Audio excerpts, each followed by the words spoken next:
बिहार के सारे विधायक और मंत्री बस इस काम में लगे हुए हैं कि किस तरीके से अपने सरकार के तमाम कामों को बेहतर तरीके से जनता के सामने पहुंचाया जाए। खास करके 2025 जिस तरीके से बेहतर रहा, उस 2025 में बेहतर लोगों को काम मिले, रोजगार की बात हो रही थी, रोजगार मिले, नौकरी मिले और जनता ये ना सोचे कि हमने गलत हाथों में वोट को दे दिया है। अब देखिए ना, जितने नए विधायक बने हुए वो लगे हुए हैं अपने कामों में, वो लगे हुए हैं अधिकारियों की क्लास लगाने में, वो लगे हुए हैं अस्पताल का निरीक्षण करने में, ताकि आने वाले समय में जब लोग पूछे कि आपके विधायक कैसे हैं, तो वहां के जनता कहे कि नहीं भैया, विधायक तो हमारे काफी बेहतर है। अब जब नीतीश कुमार ने ये कह दिया कि हम 10 लाख जो है वो नौकरी रोजगार दे चुके हैं,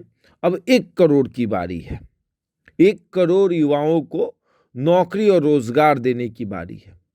तो रोजगार देने का सृजन भी हो रहा है, नौकरी देने का भी उपाय चल रहा है कि किस तरीके से अलग अलग विभागों में नौकरियां निकाली जाए, किस तरीके से अलग अलग विभागों में नौकरियां बांटी जाए। चीनी मिल की बात हो रही है, जहां चीनी मिल है वहां के जो विधायक हैं वो पूरी तैयारियों में लगे हुए हैं कि उनके यहाँ की चीनी मिल को चालू कर दिया जाए, शुरू किया जाए, क्योंकि 25 बंद चीनी मिल को खोलने की बात हुई थी बिहार में कि 25 जो चीनी मिल बंद है उसको खोला जाएगा। उसको खोलने की बात हो रही है कि अगर वो खुल जाएगा तो लोगों को नौकरी मिल जाएगी और उसी चीनी मिल के खुलने से भी लोगों को रोजगार भी मिलेगा।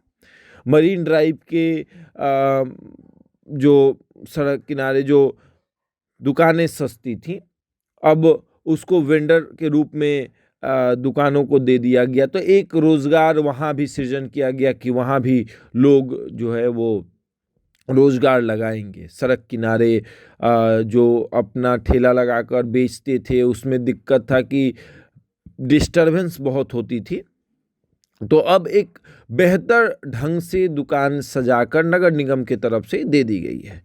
ये भी सरकार की पहल है।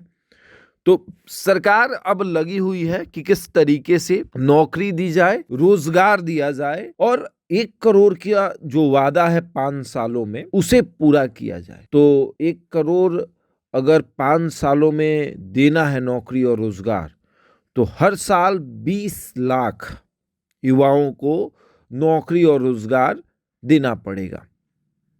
उसमें रोजगार की संख्या अधिक होगी, नौकरी जाहिर सी बात है कि तमाम विभागों में नौकरियां अगर निकाली भी जाए तो 1 करोड़ जो है या फिर 50 लाख से ज़्यादा नौकरियां सरकारी विभागों में नहीं हो सकती हैं। तो उस स्थिति में 1 करोड़ युवाओं को नौकरी और रोजगार दोनों देने का वादा नीतीश कुमार ने किया है और हर संभव प्रयास एनडीए के विधायकों के द्वारा किया जा रहा है। एनडीए के तमाम विधायकों के द्वारा हर संभव प्रयास किया जा रहा है। सारे विधायक लगे हुए हैं कि चीनी मिल को भी शुरुआत चीनी मिल का हो जाए और किसी तरीके से जो मंत्री हैं वो लगे हुए हैं कि उनके विभाग में नौकरियां निकाली जाए, चाहे स्वास्थ्य विभाग हो, प्रशासनिक विभाग हो, शिक्षा विभाग हो, इन सब विभागों में नौकरियां ज़्यादातर बांटी जाती हैं। हाल में ही अभी स्वास्थ्य विभाग में नौकरियां बांटी गई थी, प्रशासनिक विभाग में नौकरियां बांटी गई थी, शिक्षा विभाग में भी TRE 4 की बात हो रही है कि TRE 4 आएगा, उसके बाद 5 की बात हो रही है कि लाया जाएगा। शिक्षकों की जो कमी है उसको पूरा किया जाए और टाइम टू टाइम इन लोगों को पेमेंट मिले, इसको लेकर भी पूरी तैयारी सरकार की तरफ से की जा रही है। 2026 बिहार में नौकरी और रोजगार का एक बहार आने वाला है जो 20 लाख इसकी संख्या होने वाली है। इस साल बिहार सरकार के द्वारा लगभग 20 लाख युवाओं को नौकरी और रोजगार दिया जाएगा। अब इसकी तैयारी में तमाम घटक दल के जो विधायक और मंत्री हैं वो लगे हुए हैं कि उनकी सरकार की छवि बेहतर रहे। बहरहाल इस खबर में इतना ही। बने रहे हमारे साथ और देखते रहे द इंडिया टॉप।